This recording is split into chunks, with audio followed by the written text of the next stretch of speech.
تاسو ته نن انشاءالله د سوره یاسین کم فضایل دي، کم خواص دي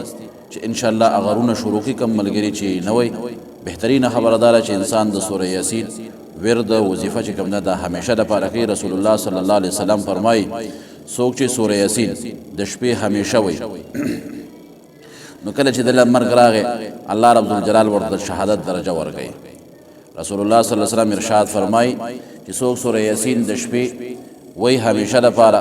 او په دغه شپه باندې دله مرګ راغی، په کومه شپه باندې چې د سوره یاسین ویلی وي، الله رب الجلال ورته د شهادت مرتبه ورکوي. رسول الله صلی الله علیه وسلم فرمایي چې کوم یو انسان سوره یاسین د شپې ووایي الله رب الجلال د دې انسان مغفرت کوي.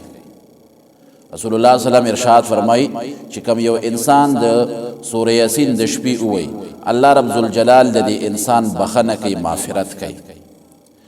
بل دی کې رسول الله صلی الله علیه وسلم ارشاد فرمایي چې څوک سوره یاسین او آخري سورتونه چې دي معوذتین قل اعوذ برب الفلق او قل اعوذ برب الناس او سورت حشر آخري آیتونه، نو الله رب الجلال د دنه چې کوم سرکشه شیاطین دي جنات دي هغه به دې تختی. څوک چې سوره یاسین ووایي او آخري سورت حشر آیتونه او آخري دو سورتونه دا ووایي جنات به د سره نه دغه کېږي پاتې کېږي، جنات به دې تختی. امام ثعلبي رحمت الله علیه فرمایي خپل تفسیر کې لیکلي دي چې څوک سوره یاسین ولیکي او مریض دی چې کوم دی په اوبو کې ورکي نو دغه مریض چې څومره دننه بیماری نه دي الله رب الجلال به وله شفا ورکي، الله به وله صحت ورکي، دننه بیماری نه ورته خدای پاک ختمې کړي. سوره یاسین کم یو انسان وایي زه د یو مقصد دپاره ویم نو 41 مرتبه رونو 41 مرتبه چې څوک سوره یاسین ووایي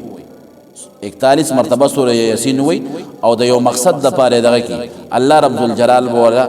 ضرور به ضرور دغه مقصد چې کوم دی دا پورا کوي. او چې کوم یو انسان سحر